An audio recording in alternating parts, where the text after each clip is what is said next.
नाशिक पोलिसांवर दगडफेक केल्याप्रकरणी 70 जणांवर गुन्हे दाखल, 25 जणांना अटक. पोलिसांनी ट्रस्टींचा तो दावा फेटाळला.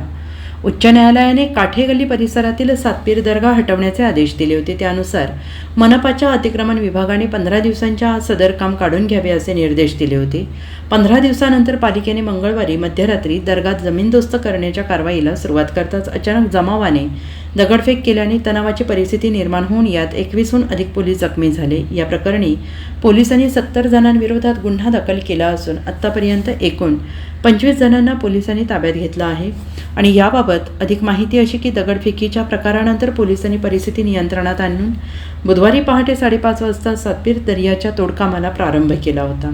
2 JCBच्या सहाय्यानं दर्ग्याच्या भिंती आणि अन्य बांधकाम जमीनदोस्त करण्यात आलं. अतिक्रमणाचा मलबा आणि साहित्य महापालिकेच्या वाहनांतून बाहेर काढण्यात आलं. काठेगल्ली परिसरातील मोठा पोलीस फौजफाटा तैनात करण्यात आला होता.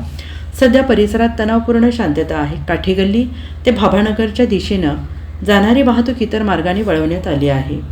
Bureau report SBN Marathi, Nashik.